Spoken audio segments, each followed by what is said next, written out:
एक वचन मैं चाहता हूं अभी हम पढ़ेंगे। सबोपदेशक उसके 5 और उसकी 1 आयत में लिखा है।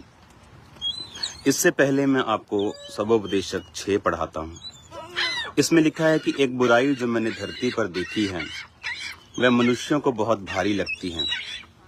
किसी मनुष्य को परमेश्वर धन संपत्ति और प्रतिष्ठा यहाँ तक देता है कि जो कुछ उसका मन चाहता है उसे घटी नहीं होती, तो भी परमेश्वर उसको खाने नहीं देता। कोई दूसरा उसे खाता है, ये व्यर्थ और भयानक दुख है। 7 आयत में लिखा है सबोपदेशक 6 उसकी 7, मनुष्य का सारा परिश्रम उसके पेट के लिए होता है तो भी उसका मन नहीं भरता। बहुत सी ऐसी बातें हैं 11 आयत में लिखा जिनके कारण जीवन और भी व्यर्थ होता है और मनुष्य को क्या लाभ, क्योंकि मनुष्य के क्षणिक व्यर्थ जीवन में वो परछाई की नाई बताता है। कौन जानता है उसके लिए अच्छा क्या, क्योंकि मनुष्य को कौन बता सकता है कि उसके बाद दुनिया में क्या होगा।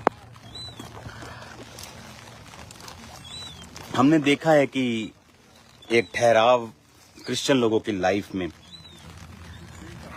कि यहाँ के लोग सेटिस्फाइड हैं अपनी लाइफ से, जितना भी उनके पास है उसमें कंटेंट है, उसमें वो शांति और आनंद उनकी लाइफ में है। ये कर्ज की निशानी है कि जब आप अपनी लाइफ में जो प्रभु ने बनाया, जो प्रभु ने आपको दिया, चाहे आप छोटे लेवल पे हो चाहे बड़े लेवल पे हो, परमेश्वर की बनाई हुई चीजों को एंजॉय ना करना, चाहे वो आपका परिवार हो, चाहे वो आपके लोग हों, चाहे वो आपका बिजनेस हो, जॉब हो। मैंने ये पंजाबी लोगों को देखा है 7 दिन काम करते हुए फॉरेन में, क्योंकि ये कर्ज की निशानी होती है। क्योंकि हम अन्य जातियों से आए तो वो कर्ज जो है आप जानते हैं कि वो जनरेशनल कर्ज जो है वो फॉलो करता है लोगों को। तो बाइबल कहती है कि सब कुछ व्यर्थ है, क्योंकि तुम नहीं जानते जो तुम्हारे बाद आने वाला है, जो तुमने बनाया, जो तुमने इकट्ठा किया, वो उसका यूज करेगा कि मिस यूज करेगा। इसका मतलब ये नहीं कि हम मेहनत ना करें, लेकिन बाइबल हमें ये भी बताती है कि जो कुछ तू बना रहा है, जो कुछ तू कमा रहा है, अगर तू उसे चख नहीं सकता, अगर तू उसका आनंद नहीं ले सकता अपने परिवार के साथ, तो वो एक कर्ज की निशानी है लोगों की लाइफ में।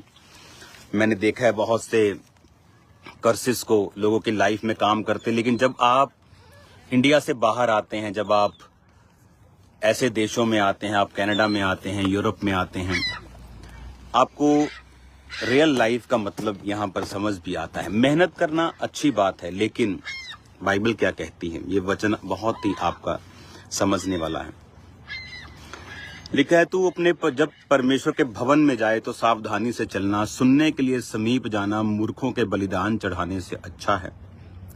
बातें करने में उतावली ना करना, ना अपने मन से कोई बात उतावली से परमेश्वर के सामने निकालना, क्योंकि परमेश्वर स्वर्ग में है और तू पृथ्वी पर है, तेरे वचन थोड़े हैं। सबोपदेशक बुद्धि की किताब है। उसमें आपको परमेश्वर चलना सिखाता है, कैसे अपनी लाइफ को जीना है वो सिखाता है, कैसे हम 7 दिन काम करते हैं और अपनी लाइफ में जो परमेश्वर ने हमें दिया, अपना परिवार, नेचर, उसका हम एंजॉय नहीं करते। ये चीजें हमारे साथ भी होती हैं, लेकिन वो अंदर कर्ज नहीं आता, क्योंकि हम गॉस्पल प्रीचिंग में हैं। तो गॉस्पल में हम अगर ओवर वर्क भी कर लें तो वो हमारा फायदे में ही जाता है, क्योंकि वो परमेश्वर के राज्य की जो रूहें हैं उनको हम ज्यादा बचा पाते हैं।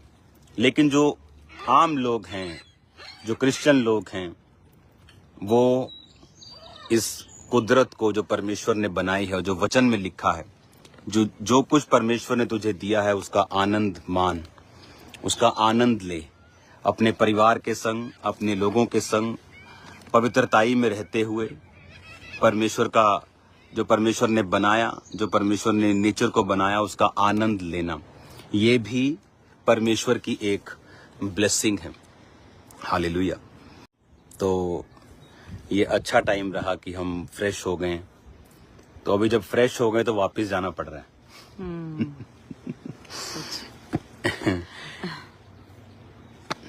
तो इंडिया में अगर हमारी सेवकाई ना हो तो हम अपना 99.99% जो टाइम है वो फॉरेन में ही बिताएं, क्योंकि हमें ना तो किसी चीज़ का लालच है, ना हमें किसी चीज़ की भूख है। हमारे पास जितना है हम आनंदित रहते हैं उसमें। लेकिन सेवकाई वहाँ है, परमेश्वर की कॉलिंग वहाँ है। तो जहाँ कॉलिंग है वहीं ब्लेसिंग है, वहीं आपका पीस भी है, वहीं आपकी शांति जुड़ी है। God bless you all. Life से शिक्षा लें, खासकर वो लोग जो कभी फॉरेन नहीं गए, उनको लाइफ का बहुत सा हिस्सा है जो समझ में नहीं आता है। बेशक हमारी भी बहुत सारी चीज़ें अच्छी हैं, इंडियन लोगों की, पंजाबी लोगों की, परिवार में जो मेल जोल है वो अच्छा है, वो यहाँ लोगों की लाइफ में बहुत कम है। तो हमें एक दूसरे से सीखना चाहिए। तो इस देश से, इन लोगों से हमें ये सीखने को मिलता है कि सेटिस्फाइड रहो, अपनी लाइफ का आनंद लो। लेकिन लोगों को ये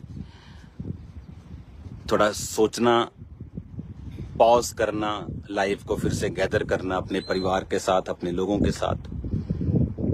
हालेलुया।